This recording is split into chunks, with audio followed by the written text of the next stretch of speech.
characteral and behavioral sublimation, characteral and behavioral enrichment.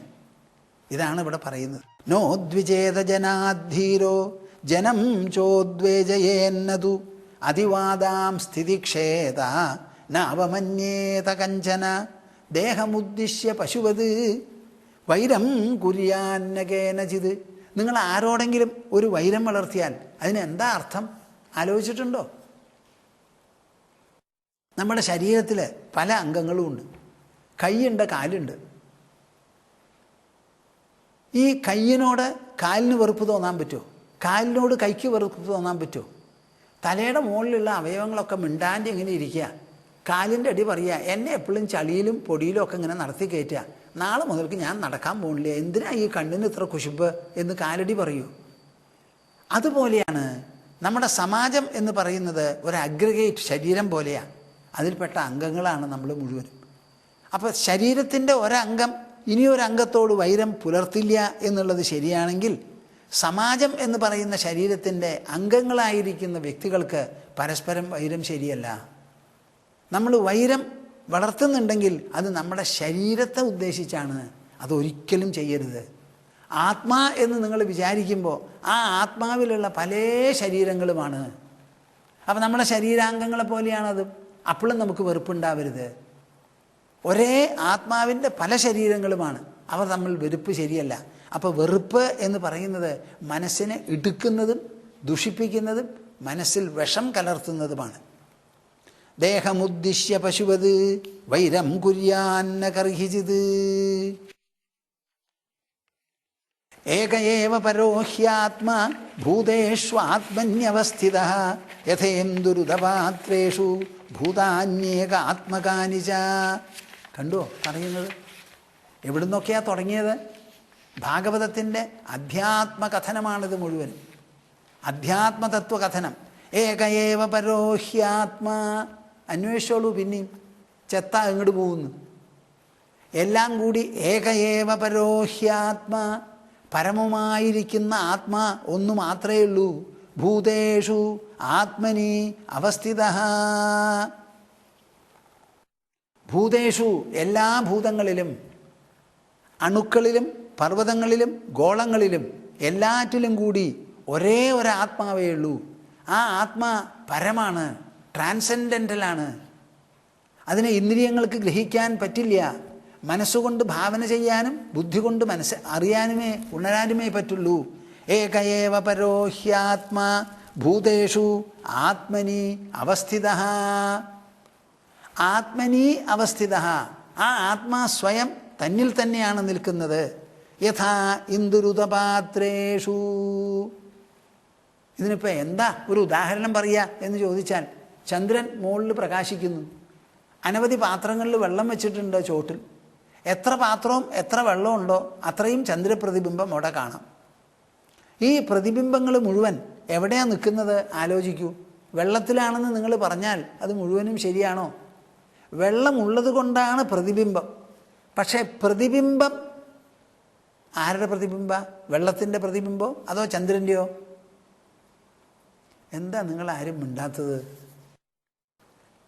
പ്രതിബിംബം വെള്ളത്തിൻ്റെ ആണോ ചന്ദ്രൻ്റെ ആണോ എന്ന്? അവിടെ പ്രതിബിംബിക്കുന്നത് ചന്ദ്രനാണ്. ചന്ദ്രനാണ് പ്രതിബിംബിക്കുന്നത് എന്നുണ്ടെങ്കിലും പ്രതിബിംബം എവിടെയാ? വെള്ളത്തിലാണ്. വെള്ളത്തിന് ചന്ദ്രനെ പ്രതിബിംബിപ്പിക്കാൻ പറ്റുമോ? ഇല്ല. ചന്ദ്രൻ ഉള്ളത് കൊണ്ടാണ് അവിടെ ചന്ദ്രനെ കാണുന്നത്. അതുപോലെയാണ് നമ്മുടെ ശരീരവും ആത്മാവും തമ്മിലുള്ള ബന്ധം. യഥേന്ദു ഉദപാത്രേഷു. എത്ര പാത്രം വെച്ചോ അത്രയും പാത്രത്തിൽ പ്രതിബിംബം ഉണ്ടാവും. നിങ്ങളുടെ വീട്ടിൽ 12 കുട്ടികളുണ്ടായ 12 ജീവനായി. 2 കുട്ടികളായാൽ 2 ഉണ്ടാവുള്ളൂ. ആ ചന്ദ്രനെ പ്രതിബിംബിപ്പിക്കാനായി പാത്രങ്ങളും വെള്ളവും കൂടുന്നതും കുറയുന്നത് പോലെയാണ്. 1000 പാത്രം വെച്ചാൽ 1000 പ്രതിബിംബം, 2 വെച്ചാൽ 2. പഴയ കാലത്തൊക്കെ 10ഉം 12ഉം പറയണമെന്നായിരുന്നു നമ്മുടെ ഉദ്ദേശം. ഇക്കാലത്ത് 2, പരമാവധി 3. ഞാൻ ഇന്നാളെ ആശ്രമത്തിൽ വന്നപ്പോൾ ചോദിക്കുക, 3ാമതാ ഗർഭം എന്ന് പറഞ്ഞു. ഓ, ചോദിക്കണം എന്ന് വിചാരിച്ചു, അപ്പോൾ വിട്ടുപോയി. ഇപ്പോൾ ഒക്കെ 2ആണല്ലോ, എന്താ ഈ 3 ജനങ്ങൾ കൂടുതൽ പ്രസവിക്കുമ്പോൾ കൂടുതൽ ജീവന്മാരായി. അതുകൊണ്ട് അവിടെ ചന്ദ്രൻ കൂടുന്നില്ല, ചന്ദ്രൻ ഒന്നേ ഉള്ളൂ. അതുപോലെയാണ് ഇവിടെ. യഥേന്ദുരുതപാത്രേഷു ഭൂതാന്യേകാത്മകാനിച. നിങ്ങൾ കേൾക്കുന്നുണ്ടോ ഈ പറയുന്നത്? ഭാഗവതത്തിൻ്റെ തത്വകഥനമാണ്. ഭൂതാനി ഏകാത്മകാനിച. ഇനി ഈ വെള്ളം എന്ന് പറഞ്ഞുവല്ലോ, വെള്ളത്തിൽ പ്രതിബിംബം എന്ന്, അത് ബാഹ്യമായി ദ്രവ്യമണ്ഡലത്തിലുള്ള എക്സാമ്പിളാണ്. ആ എക്സാമ്പിൾ പൂർണ്ണമായി ഇവിടെ പ്രയോഗിക്കാൻ പറ്റില്ല. ആത്മാവിനെ സംബന്ധിച്ചിടത്തോളം സത്യം എന്താ? ഈ ഭൂതങ്ങളും കൂടി വാസ്തവത്തിൽ ഏകാത്മകാനിച, അതെല്ലാം കൂടി ഒരൊറ്റ ആത്മാവാണ്. ഈ ഭൂതങ്ങൾ വാസ്തവത്തിൽ വ്യത്യസ്തപ്പെട്ട ഭൂതങ്ങളില്ല. ഏതുപോലെ? നിങ്ങൾ ഉറങ്ങിക്കിടക്കുമ്പോൾ സ്വപ്നം കണ്ടാൽ ആ സ്വപ്നത്തിൽ ലോകങ്ങളും ലോകവസ്തുക്കളുമുണ്ട്. ആ വസ്തുക്കളെല്ലാം വേറിട്ട് നിങ്ങളുടെ ശരീരത്തിൻ്റെ ഉള്ളിൽ സ്ഥൂല രൂപത്തിൽ അങ്ങനെ പരന്ന് പരിലസിക്കുന്നു എന്ന് പറയാൻ നിങ്ങൾക്ക് പറ്റുമോ? പറ്റില്ല. അതൊക്കെ മനസ്സിലിങ്ങനെ പൊന്തിക്കിടക്കുകയാണ്. അവിടെ സത്യത്തിൽ മനസ്സ് മാത്രമേ ഉള്ളൂ. ആ മനസ്സ് തന്നെയാണ് ഈ വസ്തുപ്രതീതി ഉണ്ടാക്കുന്നത്. വസ്തുവില്ല, വസ്തുപ്രതീതിയാണ് ഉണ്ടാക്കുന്നത്. വസ്തുക്കളില്ലാതെ ഞാനിങ്ങനെ പറഞ്ഞു പോകുന്നുണ്ട്, നിങ്ങൾ മനസ്സിലാക്കുന്നുണ്ടോ എന്ന് ആലോചിക്കുന്നത്. വസ്തുക്കൾ ഉണ്ടായിട്ടല്ല ആ പ്രതീതി അവിടെ. വസ്തുക്കളില്ല, വസ്തുക്കളെക്കുറിച്ചുള്ള പ്രതീതി മാത്രമാണ് മനസ്സുണ്ടാക്കുന്നത്. മനസ്സിന് ഒരു ജോലിയേ ഉള്ളൂ, പ്രതീതി ജനിപ്പിക്കൽ. ആ പ്രതീതി സ്ഥൂലരൂപമാവാം, സൂക്ഷ്മരൂപമാവാം. ഇപ്പം ഞാനൊരു പർവ്വതത്തെ കാണുമ്പോൾ എൻ്റെ മനസ്സിലൊരു പർവ്വതം കടന്നുകൂടുന്നുണ്ടോ? ഇല്ല. പർവ്വതത്തിൻ്റെ സ്ഥൂലത എൻ്റെ മനസ്സിൽ വരുന്നുണ്ടോ? ഇല്ല. എന്നാൽ ഞാൻ സ്ഥൂല പർവ്വതത്തെ കാണുന്നില്ലേ? ഇവിടെ നിന്ന് പറയണില്ലേ ഇത്ര ദൂരെയാണെന്ന്? അപ്പം മനസ്സിന് അതിനുള്ള ശക്തി ഉണ്ടെന്നേ ഉള്ളൂ, അത് സ്ഥൂലമാവുന്നില്ല. ഭൂതാന്യേകാത്മകാനിച. അപ്പം ഈ പഞ്ചഭൂതങ്ങൾ വാസ്തവത്തിൽ ഇവിടെ ഉള്ളതല്ല. ആ ആത്മാവിൻ്റെ പ്രഭാവം കൊണ്ട് പഞ്ചഭൂത പ്രതീതി ഈ ആത്മാവിൽ ഉദിക്കുകയാണ് ചെയ്യുന്നത്. മനോവൃത്തികൾ എങ്ങനെ മനസ്സിൽ നിന്ന് നിർഗളിക്കുന്നുവോ അതുപോലെയാണ് ഈ പഞ്ചഭൂതങ്ങളും ഏകാത്മാവിൽ സ്ഥിതി ചെയ്യുന്നത്. ഏകയേവ പരോഹ്യാത്മാ ഭൂതേഷു ആത്മന്യവസ്ഥിതഃ യഥേന്ദുരുതപാത്രേഷു ഭൂതാന്യേകാത്മകാനിച. മത്സരബുദ്ധി, വൈരബുദ്ധി എങ്ങനെയാ ഒഴിവാവുക? ഈ ശ്ലോകം ചൊല്ലി നോക്കൂ. എപ്പോഴെങ്കിലും മനസ്സിൽ വൈരം വരുമ്പോൾ ഏകയേവ പരോഹ്യാത്മാ ഭൂതേഷു ആത്മന്യവസ്ഥിതഃ യഥേന്ദുരുതപാത്രേഷു ഭൂതാന്യേകാത്മകാനിച. എല്ലാ ഭൂതങ്ങളിലും കൂടി ആ പരമമായിരിക്കുന്ന ട്രാൻസെൻഡൻ്റൽ, ഇന്ദ്രിയാതീതം, മനസ്സിനും ബുദ്ധിക്കും അതീതമായിരിക്കുന്ന ആത്മാ ഒന്നേ ഉള്ളൂ. അങ്ങനെ ഇരിക്കെ നിങ്ങൾ ആരോട് മത്സരിക്കും? ആരെ നിന്ദിക്കും? ആരെ കുറ്റം പറയും? ഞാൻ എന്നെ തന്നെ കുറ്റം പറയുമോ? മലർന്ന് കിടന്ന് തുപ്പിയാൽ മാറത്തെന്ന് പറഞ്ഞ മാതിരിയല്ലേ ഞാൻ ആരെങ്കിലും കുറ്റം പറയുമ്പോൾ? ആ കുറ്റം പറയുന്നതിൽ വല്ല കഴുമ്പുണ്ടോ കൂട്ടരെ? നിങ്ങളൊന്ന് ആലോചിക്കൂ. അതിൽ കഴുമ്പില്ല. ഭൂതങ്ങളിൽ പരമമായിരിക്കുന്ന ആത്മാ ഒന്നേ ഉള്ളൂ. എല്ലാം ഒരേ ആത്മാവിലാണ് സ്ഥിതി ചെയ്യുന്നത്. ഞാൻ ആരെ കുറ്റം പറയുന്നുവോ ആ ആളും ഒരാത്മാവിലാണ് സ്ഥിതി ചെയ്യുന്നത്. അപ്പം അയാളെ എന്ന് പറഞ്ഞ് നിങ്ങൾ ഒഴിഞ്ഞു പോരണ്ട. ആ അയാളെന്ന് പറയുന്നത് തന്നെപ്പോലെ ഒരുമിച്ചുള്ള ആളാണ്, ഒറ്റ ആത്മാവിലാണ്. ഈ ഭൂതങ്ങളെല്ലാം തന്നെ വേറെ വേറെ 5 ഭൂതങ്ങളായിട്ടുണ്ടോ? അതുമില്ല. ഈ പഞ്ചഭൂതങ്ങളും വാസ്തവത്തിൽ ആത്മാ തന്നെയാണെന്ന്, ഇതാണതെന്ന് മനസ്സിലാക്കേണ്ടത്. ഒരേ ദേഹത്തിലെ കയ്യും കാലും എങ്ങനെയോ അതുപോലെയാണ്. കൈ വേറെ കാല് വേറെ, അത് ശരിയാ. വിരലും വേറെ, 5 10 വിരലുണ്ട്. താഴത്തും ഉണ്ട് 5 10 വിരൽ. ഇതൊക്കെ ഉണ്ടെങ്കിലും ഇതൊക്കെ ഒരൊറ്റ ദേഹത്തിൻ്റെയാണ്. ഇപ്പോൾ കണ്ണുകൊണ്ട് നോക്കി പറയുക എൻ്റെ കാലുവിരൽ എനിക്കിഷ്ടമായില്ല, കയ്യിൻ്റെ വിരൽ ചിലതൊന്നും എനിക്ക് പിടിച്ചില്ല. ഇങ്ങനെ ആരെങ്കിലും പറയാറുണ്ടോ? ഇല്ല. അതുപോലെ ഒരാളുടെ അടുത്തും പിടിക്കാതെ വേണ്ട, മനസ്സ് വികസിക്കട്ടെ. അലബ്ധ്വാന വിഷീദേത കാലേ കാലേ അശനം ക്വചിത് ലബ്ധ്വാന ഹൃഷ്യേധൃതിമാൻ ഉഭയം ദൈവതന്ത്രിതം. അലബ്ധ്വാന വിഷീദേത. നമ്മളിങ്ങനെ നടക്കുന്ന സമയത്ത് വിശപ്പ് എല്ലാവർക്കും ഉണ്ടാവും, എതികൾക്കും ഉണ്ടാവും വിശപ്പ്. അങ്ങനെ എപ്പോഴെങ്കിലും നമുക്ക് എന്തെങ്കിലും കിട്ടിയില്ല, നമ്മൾ ചെന്നുപെട്ട സ്ഥലം ബാക്കിയുള്ള ജനങ്ങൾ അധിവസിക്കുന്ന സ്ഥലമല്ല, അല്ലെങ്കിൽ ആ ഊണ് കഴിക്കുന്ന സമയം കഴിഞ്ഞു, ഇത്തിരി വൈകിപ്പോയി, എന്തെങ്കിലുമൊക്കെ വരാമല്ലോ. അങ്ങനെ ഒന്നും കിട്ടാതെ വന്നാൽ ന വിഷീദേത. സാധാരണ മനസ്സ് പെട്ടെന്ന് അയ്യോ കിട്ടിയില്ലല്ലോ എന്നുള്ളൊരു ആവലാതി തോന്നും. അങ്ങനെ വിഷമിക്കരുത് എന്ന്. കാലേ കാലേ അശനം ക്വചിത്, ചിലപ്പോഴൊക്കെ കിട്ടിയെന്ന് വരാം, കിട്ടാതെയും ഇരിക്കാം. ലബ്ധ്വാന ഹൃഷ്യേ ധൃതിമാൻ, ഇനി ചിലപ്പോൾ ഉദ്ദേശത്തിലും കേമായിട്ട് ഭക്ഷണം കിട്ടിയെന്നുണ്ടെങ്കിലോ ന ഹൃഷ്യേ. കേൾക്കുന്നുണ്ടോ നിങ്ങൾ? ഇത് നിങ്ങൾക്ക് ശീലിച്ചൂടെ? പുറത്തേക്കൊന്നും പോകണ്ടല്ലോ. പ്രതിദിനം എണീറ്റ് കഴിഞ്ഞാൽ ആ ദിനസംഭവങ്ങളെ പരിശോധിച്ച് നോക്കിയാൽ നിങ്ങൾക്കറിയാം, ചിലതൊക്കെ നമ്മളെ സന്തോഷിപ്പിക്കുന്നതും ചിലത് സന്തപിപ്പിക്കുന്നതുമാണ്.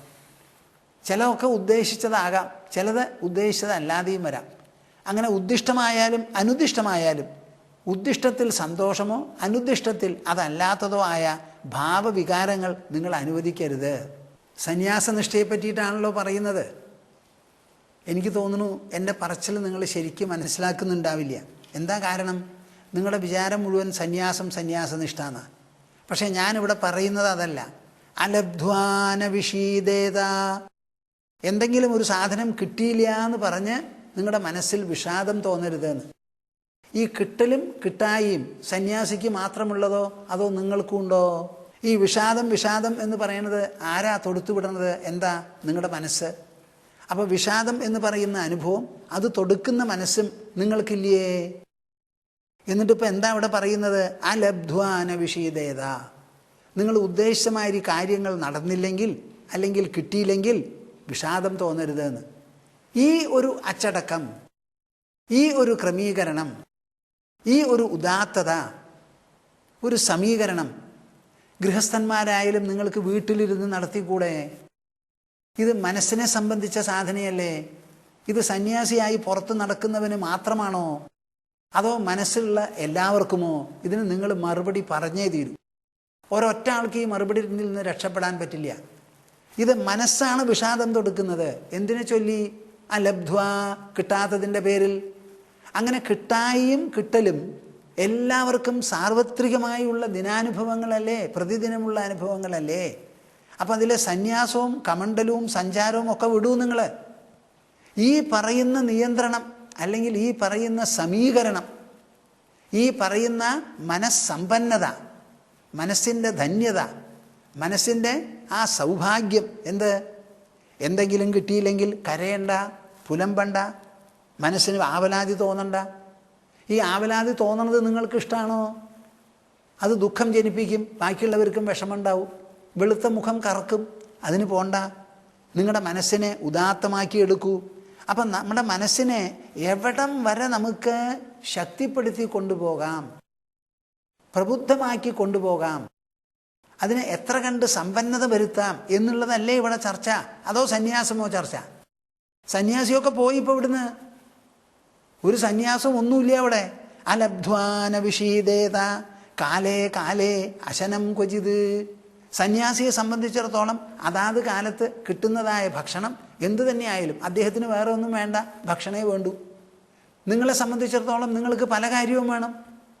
ആ പല കാര്യവും വേണ്ടവർക്ക് ഈ സാധനം കൂടുതൽ ആവശ്യമാണ്. ലബ്ധ്വാന ഹൃഷ്യേത് ധൃതിമാൻ. ധൃതിമാൻ എന്ന് പറഞ്ഞാൽ നിങ്ങളുടെ കയ്യിലുള്ള ധൃതി എന്ന് പറഞ്ഞാൽ ഇച്ഛാശക്തി, വിൽ എന്ന് ഇംഗ്ലീഷിൽ പറയും. ആ ഇച്ഛാശക്തി ഉപയോഗിച്ച് അതിന് നിങ്ങളുടെ മനസ്സിൽ തന്നെ ചെലുത്തി ആ മനസ്സിൽ സ്വാഭാവികമായി ഉദിക്കാൻ സാധ്യതയുള്ളതായ കിട്ടാത്തപ്പോൾ ഉള്ള വിഷാദവും കിട്ടുമ്പോൾ ഉള്ള ഹർഷവും അത് രണ്ടും ക്രമീകരിച്ചു കൊണ്ടുവരിക.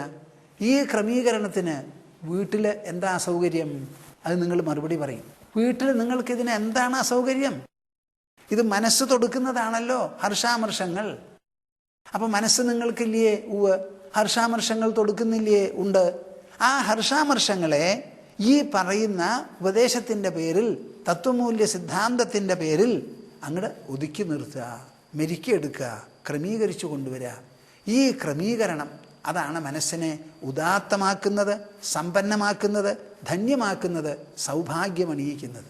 അപ്പോൾ ഇവിടെ സന്യാസിയല്ല, ഇവിടെ ഇത് മനസ്സിനെ സംബന്ധിച്ച സാധനയും തപസ്സുമാണ്. ഉഭയം ദൈവതന്ത്രിതം. അതിന് നാം ഉപയോഗിക്കേണ്ട ആ ദൃഷ്ടി വീക്ഷണം എന്താ? ഉഭയം, രണ്ടും, കിട്ടുന്നതും കിട്ടാതെയിരിക്കുന്നതും ദൈവതന്ത്രിതം, ഈശ്വരൻ്റെ ഇച്ഛയ്ക്ക് വിധേയമായി ഈ പ്രപഞ്ചത്തിൽ നടക്കുന്നതാണ്. എങ്ങനെയാണോ ഭൂമി ഭ്രമണം ചെയ്യുന്നത്, ചന്ദ്രൻ ഭൂമിയെ ഭ്രമണം ചെയ്യുന്നത്, സൂര്യൻ ഉദിച്ചസ്തമിക്കുന്നത്, നമ്മുടെ ഹൃദയം അടിക്കുന്നത്, ലങ്സ് ചുങ്ങി വിങ്ങുന്നത്. അതുപോലെ അതേ ദൈവത്തിൻ്റെ വേറെ ഒരു ഭാഗമായിട്ടാണ് ഇത് രണ്ടും പ്രപഞ്ചത്തിൽ നടക്കുന്നത് എന്ന് വിചാരിച്ച് ഭക്തിയുടെ പേരിൽ, വിശ്വാസത്തിൻ്റെ പേരിൽ, ഈശ്വരൻ്റെ മുൻപിലുള്ള സമർപ്പണത്തിൻ്റെ പേരിൽ ഈശ്വരനെ ആലിംഗനം ചെയ്തുകൊണ്ട് മനസ്സിന് ഈ സമ്പന്നത വളർത്തിയെടുക്കണം എന്നുള്ളതാണ് ആവശ്യം. ഇതാണ് ശ്രീമദ് ഭാഗവതം ഉപദേശിക്കുന്നത്. ഇത് ഈ ഗൃഹത്തിലിരുന്ന് പറ്റിയില്ല എന്നുണ്ടെങ്കിൽ നിങ്ങൾക്ക് ഗൃഹം വിട്ട് പുറത്ത് കടക്കാനും വിരോധമില്ല. കാരണം ഈ സമ്പന്നത കൈവരിക്കാതെ വിലയേറിയ ഈ മനുഷ്യജന്മം വിട്ടു പോകുക എന്ന് പറഞ്ഞാൽ ഇതിലേറെ ആത്മഹത്യാപരമായ ഒരു അധപ്പതനം ഇല്ല. അപ്പം സന്യാസി പുറത്ത് കിടന്നത് ഇതിനു വേണ്ടിയിട്ടാണെന്ന് നിങ്ങൾ മനസ്സിലാക്കണം. ഇതേ ലക്ഷ്യം നിങ്ങൾക്ക് വീട്ടിലിരുന്ന് നേടാമെങ്കിൽ, വീട്ടിലിരുന്ന് നേടാം എന്നുണ്ടെങ്കിൽ ഒരു കുഴപ്പമില്ല. ഗൃഹാശ്രമഃ नु കരോത്യവദ്യം ഒരു പ്രസിദ്ധമായിട്ടുള്ള മൊഴിയാണ്. നിവൃത്തരാഗസ്യ ഗൃഹം തപോവനം. നമ്മുടെ മനസ്സിലുള്ള ആശയും എക്സ്പെക്റ്റേഷൻ, പ്രതീക്ഷയും അപേക്ഷയും ഒക്കെ പോയാൽ ആ ആൾക്ക് ഗൃഹം തന്നെ തപോവനമാണത്രേ. എൻ്റെ ഗൃഹസ്ഥന്മാരെ, പ്രേക്ഷകരെ, നിങ്ങൾക്ക് നിങ്ങളുടെ ഗൃഹത്തെ ഇങ്ങനെ തപോവനമാക്കി ആ മനസ്സിന് വിധിച്ചിട്ടുള്ളതായ, മനുഷ്യ മനസ്സിന് വിധിച്ചിട്ടുള്ളതായ സമ്പന്നതയും ധന്യതയും സൗഭാഗ്യവും ആ ഉന്മന്യ അവസ്ഥയും നിങ്ങൾക്ക് നേടിയെടുക്കാൻ എന്താ വിഷമം? ഇനിയിപ്പോൾ വീട്ടിലിരുന്നാൽ സാധിക്കില്ല എന്ന് തോന്നുന്നുണ്ടോ? You are given the option to take up sannyasa. സന്യാസം എടുക്കുന്നതിന് വിരോധമില്ല, എടുത്തോളൂ. പക്ഷേ സന്യാസിയായി ഇരുന്നിട്ട് ഇത് സമ്പാദിക്കാതെ ഇരുന്നാൽ അത് എക്സ്ക്യൂസബിൾ അല്ല, അത് തട്ടിക്കളയാൻ പറ്റില്ല. അലബ്ധ്വാന വിഷീദേത കാലേ കാലേ അശനം ക്വചിത് ലബ്ധ്വാന ഹൃഷ്യേ ധൃതിമാൻ ഭയം ദൈവതന്ത്രിതം. ആഹാരാർത്ഥം സമീഹേത യുക്തം തത് പ്രാണധാരണം തത്വം വിമൃശ്യതേ തേന തദ്വിജ്ഞായ വിമുച്യതേ. ഒരിക്കലും നമ്മുടെ ശാസ്ത്രം പട്ടിണി കിടന്ന് ചാവൂ എന്ന് പറയുന്നില്ല, ആത്മഹത്യ ചെയ്യൂ എന്ന് പറയുന്നില്ല. ഒരിക്കലുമില്ല, ഒരിക്കലുമില്ല. നേരെ മറിച്ച് പഞ്ചമഹാപാപങ്ങളിൽ ഒന്നായിട്ടാണ് പറയുന്നത്. പഞ്ചമഹാപാപങ്ങളിൽ ഒന്നായിട്ടാണ്. അപ്പം ആത്മഹത്യ ചെയ്യരുത്. ആഹാരത്തിന് വേണ്ടി എന്ത് വേണമെങ്കിലും നിങ്ങൾക്ക് ചെയ്യാം, യത്നിക്കാം. ഭിക്ഷ യാചിച്ച് കിട്ടിയാൽ ശരി. ഇപ്പം അമേരിക്കയിലാണ് ഒരു സന്യാസി എന്ന് വെച്ചാൽ അവിടെ ഭിക്ഷ യാചിക്കുന്ന സമ്പ്രദായം ഇല്ല.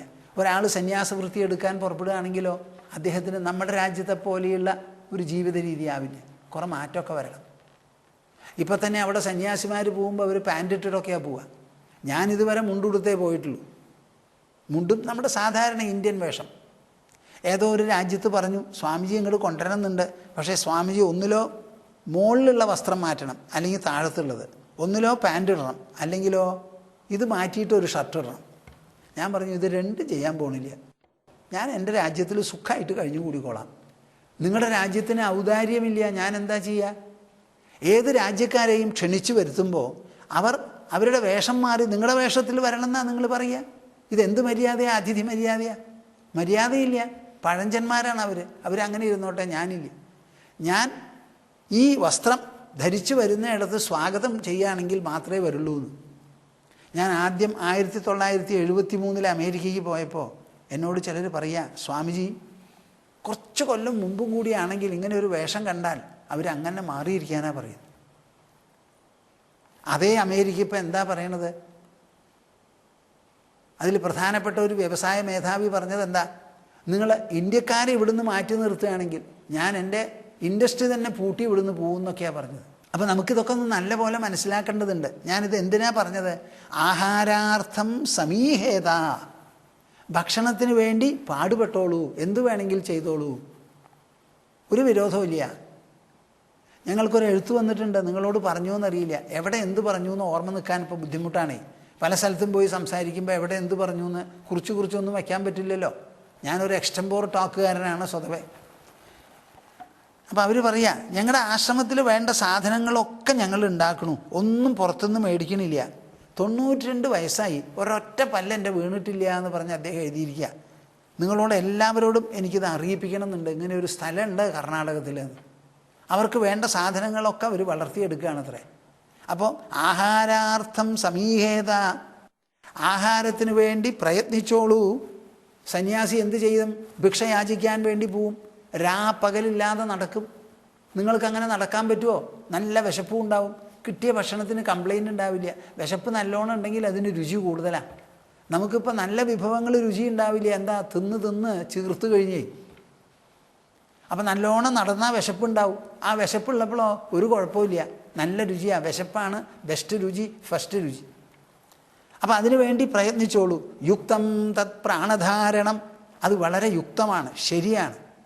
അതിൽ യാതൊരു നീതികേടോ ശാസ്ത്രക്കേടോ ഇല്ല. എന്താ? പ്രാണധാരണം. നമ്മുടെ പ്രാണനെ ധരിക്കണം, അതിനെ വിട്ടുകളയരുത്. എന്തിന്? തത്വം വിമർശ്യതേ തേന, തത്വം വിമർശ്യതേ തേന. ഇപ്പം ഞാൻ നിങ്ങളോട് ഇങ്ങനെ സംസാരിക്കണം, ഇതിൻ്റെ ഇടയിൽ ശബ്ദം തകരാറിലായി. അതിന് പ്രധാനപ്പെട്ട ഒരു കാരണം, ഒരു സ്ഥലത്ത് ചെന്നു ഒരു പ്രോഗ്രാമിന്. അപ്പോൾ അവരൊരു വിളക്ക് കൊളുത്താൻ പറഞ്ഞു. ആ വിളക്ക് വലിയൊരു വിളക്കാണ്, അതിൽ ഒരു കുണ്ടനാണ്. അപ്പോൾ ആ തിരി മേപ്പെട്ട് കയറിയിരിക്കുന്നു. എണ്ണ ഒഴിച്ചത് കുറച്ച് കുറഞ്ഞു. അപ്പോൾ ആ തിരി കത്തി കത്തി കത്തി ആ എണ്ണയുടെ അവിടം വരെ, ഇത്ര നീളത്തേക്കൊന്നും നമ്മുടെ എണ്ണ കയറില്ല, ഇത്ര നീളക്കേ കയറുള്ളൂ. അപ്പോൾ കയറിയിരിക്കുന്നത് കൊണ്ട് ഇറങ്ങി വന്നു നല്ലൊരു പുക. ഞാൻ സംസാരിച്ചുകൊണ്ടിരുന്നപ്പോൾ ആ പുകയൊക്കെ ഉള്ളിൽ പോയിട്ട് ശബ്ദം തന്നെ കേടുവന്നു. അതിനുശേഷം എന്താ ഈ ഇൻഫെക്ഷൻ എന്ന് പറഞ്ഞു, ഒരാഴ്ച റെസ്റ്റ് എടുക്കണം എന്നൊക്കെ പറഞ്ഞു. അത് അനാരോഗ്യമാണല്ലോ. അങ്ങനെ തൊണ്ടയ്ക്ക് കേട് വന്നാൽ എനിക്ക് മുക്തി സുധാകരമല്ല ഒരു സുധാകരവും സംസാരിക്കാൻ പറ്റില്ല. അപ്പം പ്രാണനെ വേണ്ടതുപോലെ നിലനിർത്തിയാൽ മാത്രമേ നമുക്ക് തത്വത്തെക്കുറിച്ച് ആലോചിച്ച് ചിന്തിച്ച് മനനം ചെയ്ത് നിധിധ്യാസനം വരെ ചെയ്യാൻ പറ്റുള്ളൂ. പനി പിടിച്ചു കഴിഞ്ഞാൽ ധ്യാനിക്കാൻ പറ്റുമെന്നാണ് നിങ്ങൾ വിചാരിക്കണേ? വയറിളക്കുണ്ടെങ്കിലോ പുസ്തകം വായിക്കാൻ പറ്റൂ? അപ്പം പ്രാണധാരണം വളരെ പ്രധാനമാണ്. തത്വം വിമർശ്യതേ തേന തദ്വിജ്ഞായ വിമുച്യതേ. നമ്മുടെ ശരീരത്തിനെ ആരോഗ്യപരമായി നിർത്തിയാൽ മാത്രമേ പുസ്തകങ്ങൾ വായിക്കാനോ ശാസ്ത്രങ്ങൾ കേൾക്കാനോ സത്സംഗങ്ങൾ കൊണ്ട് നടക്കാനോ പറ്റുള്ളൂ. ഇപ്പം ഞാൻ കമ്പ്യൂട്ടറിൻ്റെ മുൻപിലിരുന്ന് ഇങ്ങനെ ജോലി ചെയ്യുന്നുണ്ട് ധാരാളം. അങ്ങനെ ജോലി ചെയ്യുന്ന സമയത്ത് പുറത്ത് വേദനിക്കുക. ഈ വേദന ഇപ്പം ഞാൻ സഹിച്ചു കൊണ്ട് നടക്കണം. ഇനി സഹിക്കാൻ പറ്റാത്തൊരു നിലയെത്തിക്കഴിഞ്ഞാൽ പിന്നെ എനിക്ക് കമ്പ്യൂട്ടറിൽ പോലും ഇരുന്ന് വർത്തമാനം പറയാൻ പറ്റുമോ? ഇരുന്ന് ജോലി ചെയ്യാൻ പറ്റുമോ? ഇപ്പം നിങ്ങളുടെ മുൻപിൽ ഞാനൊരു കസേരയിൽ ഇരുന്നിട്ടാണ് സംസാരിക്കുന്നത്. ഈ കസേരയിൽ ഇരിക്കാൻ കൂടി എനിക്ക് പറ്റണില്ല, പുറം വേദനിക്കണു എന്ന് പറഞ്ഞാൽ സംസാരിക്കാൻ പിന്നെ പറ്റുമോ സ്വാമിജിക്ക്? സ്വാമിജിക്ക് സംസാരിക്കില്ല, പറ്റില്ല. അതുകൊണ്ട് എന്തു വേണം? ആഹാരം വേണ്ടതുപോലെ കഴിച്ചോളൂ, അതിന് പരിശ്രമിച്ചോളൂ, ശരീരത്തിന് ആരോഗ്യപരമായി നിർത്താൻ വേണ്ട വ്യായാമങ്ങൾ എടുത്തോളൂ. എന്തെങ്കിലും ചില്ലറ കാലാവസ്ഥയ്ക്കനുസരിച്ച് രോഗങ്ങളോ ഒക്കെ വന്നാൽ അതിന് ചികിത്സ എന്താണെന്ന് വെച്ചാൽ മരുന്നും കഴിത്തോളൂ. ഈ ലോകത്തിലുള്ള വിഭവങ്ങൾ മുഴുവൻ ഒന്നുകിൽ ഭക്ഷണമാണ് അല്ലെങ്കിൽ മരുന്നാണ്. എന്ത് വേണമെങ്കിൽ നിങ്ങൾ എടുത്തോളൂ. ഒന്നിലും അതൊരു ഭക്ഷണം, നമുക്കല്ല, ഏതെങ്കിലും ജീവിക്ക്, നമുക്ക് മാത്രമല്ല. അല്ലെങ്കിൽ അതിനൊരു മരുന്ന്, ഔഷധവീര്യമുള്ളതാണ്. അങ്ങനെ എത്രയോ മരുന്നുകൾ കഴിച്ചാൽ നമുക്ക് രോഗമില്ലാതെ ഇരിക്കാനും വന്ന രോഗങ്ങൾ മാറും. പക്ഷേ ഈ ലോകത്തിലുള്ള ചെടികളെ മുഴുവൻ എന്താ കണ്ടെത്തിയിരിക്കുന്നത്? എത്ര ചെടിയാ? കോടാനുകോടി ലക്ഷോപലക്ഷം ചെടികളാണ്. അതിൽ കിഴാർനെല്ലി വലിയൊരു മരുന്നാണ്, നിലംപരണ്ട വേറെ ഒരു മരുന്നാണ്, ആനയടിയൻ മൂന്നാമതൊരു മരുന്നാണ്. എന്താ ഇവിടെ മരുന്നല്ലാത്തത്? കൊടിത്തൂവ അതും മരുന്നാണ്, തൊട്ടാർവാടി അതും മരുന്നാണ്, നായ്ക്കൊറണ അതും മരുന്നാണ്, ഒക്കെ മരുന്നാണ് നമുക്ക്. പക്ഷെ ഇത് മനസ്സിലാക്കി വെച്ചിട്ടുള്ളത്? അറിയണമല്ലോ, അതൊരു വിദ്യയാണ്. ഭൂമിയാണ് നമുക്ക് എല്ലാറ്റിനും ജനനി, പഠിക്കാനും അത് തന്നെയാണ്. അപ്പം നല്ല പോലെ മനസ്സിലാക്കണം. തത്വം വിമർശ്യതേ തേന തദ്വിജ്ഞായ വിമുച്യതേ. അപ്പോൾ നോക്കൂ, നമ്മുടെ ശാസ്ത്രം ഒരിക്കലും ആരോഗ്യപരമായ ജീവിതത്തെ നിന്ദിക്കുന്നില്ല. നമ്മുടെ ശാസ്ത്രവാക്യം എന്താ? ശരീരമാദ്യം ഖലു ധർമ്മസാധനം. ശരീരമാദ്യം ഖലു ധർമ്മസാധനം. ധർമ്മത്തിന് സാധനം എന്ന് പറഞ്ഞാൽ മാധ്യമമായി, ധർമ്മം ചെയ്യാനും സമ്പാദിക്കാനും ഫലമനുഭവിക്കാനും ഒരു മാധ്യമമായി ആയതനമായി നിൽക്കുന്നത് നമ്മുടെ ശരീരമാണ്. അപ്പോൾ ആ ശരീരത്തിൻ്റെ ആരോഗ്യം ഏറ്റവും പ്രധാനമാണ്. എന്ത് ചെയ്തിട്ടായാലും അത് നിലനിർത്തിക്കോളൂ എന്ന്, അതിൽ തെറ്റില്ല എന്ന്. പൊതുവെ ഒരു ധാരണയുണ്ട്, സന്യസിച്ചു അല്ലെങ്കിൽ സാധകനാണ് അവൻ പട്ടിണി കിടക്കണം, മരുന്നൊന്നും കഴിക്കരുത്, തലവേദന സഹിക്കണം. ഇത് ആർക്ക് വേണ്ടിയിട്ടാണോ? ആർക്ക് വേണ്ടിയിട്ടാണ് ഈ ഓക്കാനം? ഒന്ന് ആലോചിച്ച് നോക്കൂ നിങ്ങൾ. കൃഷ്ണനാ ഇത് പറയുന്നത്, ശാസ്ത്രമാണ് ഇത് പറയുന്നത്. ആഹാരാർത്ഥം സമീഹേത യുക്തം തത് പ്രാണധാരണം തത്വം വിമർശ്യതേ തേന തദ്വിജ്ഞായ വിമുച്യതേ. തലവേദനിച്ചുകൊണ്ടിരുന്നാൽ വായിക്കാൻ പറ്റില്ല. ആരോഗ്യം വേണം, ഓർമ്മ വേണം, എല്ലാം വേണം. യദൃച്ഛയോപപന്നാന്നം അദ്യാത് ശ്രേഷ്ഠമുദാപരം തഥാ വാസസ്തഥാ ശയ്യാം പ്രാപ്തം പ്രാപ്തം ഭജേൻ മുനി. യദൃച്ഛയാ ഉപപന്നാന്നം അദ്യാത് ശ്രേഷ്ഠം ഉദാപരം. നമ്മളിങ്ങനെ സഞ്ചരിക്കുമ്പോൾ ഭിക്ഷയ്ക്ക് വേണ്ടി പോയി അങ്ങനെ വരുമ്പോൾ എന്തുണ്ടാവും? യദൃച്ഛയാ സംഭവിക്കുന്നതാ. ഏത് വീട്ടിലേക്ക് പോകണമെന്ന് അറിയില്ല, മുൻകൂട്ടി നിശ്ചയിക്കരുതെന്ന് പറഞ്ഞു. അവിടെ എന്താണാവോ വച്ചിട്ടുണ്ടാവുക അറിയില്ല. ഞാനിത് നിങ്ങളോട് പറഞ്ഞോന്നറിയില്ല. ഞാനിവിടെ കേരളത്തിൽ വന്ന് 1960കളിൽ പരിവ്രജനം ആരംഭിച്ച് അങ്ങനെ തമിഴ്നാട്ടിലേക്ക് പോയി കാൽനടയായി നടന്നുകൊണ്ടിരിക്കുക. ഈ റോട്ടിലിറങ്ങി എന്നിട്ട് അങ്ങനെ നടക്കുമ്പോൾ കാര്യം വലിയ വിഷമായി. ചെരുപ്പൊക്കെ കടിച്ചു തുടങ്ങി, നല്ല വേദനയുണ്ട്, നടക്കാൻ പറ്റില്ല. അപ്പം നടക്കുന്ന സ്ഥലമോ അവിടെ നല്ല കാറ്റാണ്. ആ കാറ്റിൽ ഈ റോഡുണ്ടല്ലോ, ആ റോഡിലുള്ള ടാറിൻ്റെ മോളൊക്കെ ഇങ്ങനെ പോയി അങ്ങനെ മുള്ളു പോലെ ഇരിക്കുക. അപ്പോൾ ചെരുപ്പില്ലാതെ നടക്കാനും വിഷമമാണ്. അങ്ങനെയുള്ളപ്പോൾ ഒരാൾ നീ പറയാൻ പറ്റുള്ളൂ, എവിടേക്കാ പോണേ സ്വാമി, നീങ്ക എങ്ക പോരേ വിളിച്ചു. എൻ്റെ സൈക്കിളിൽ പിന്നാലെ കയറിയിരിക്കുമെന്ന് പറഞ്ഞു. എൻ്റെ ജീവിതത്തിൽ ആദ്യമായിട്ട് ഞാനൊരു സൈക്കിളിൽ കയറിയതാണ്. എൻ്റെ പിന്നിൽ കയറി കുത്തിയിരുന്നു. അങ്ങൊരു ചവിട്ടി കൊണ്ടുപോയി ഒരു സ്ഥലത്ത് നിന്ന് ചെന്നിട്ട് പറഞ്ഞു, സ്വാമിജി ഇവിടെ ഇറങ്ങിക്കോളൂ, ഇവിടെ കുളിക്കാനും പിടിക്കാനും ഒക്കെ സൗകര്യമുണ്ട്, സമാധാനമാണെന്ന് പറഞ്ഞു. അവിടെ ഇറക്കി.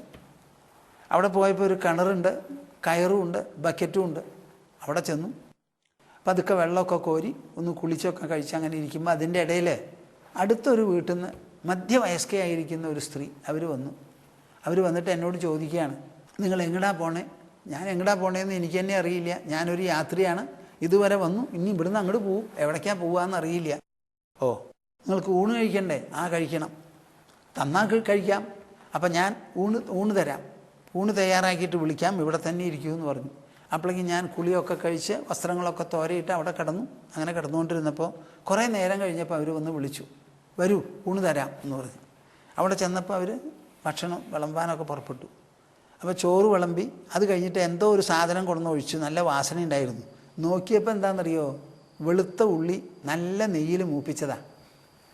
എൻ്റെ കുടുംബത്തിൽ അമ്മ ഒരു നാളും ഉള്ളിയും വെച്ചിട്ടില്ല, വെളുത്തുള്ളിയും വെച്ചിട്ടില്ല.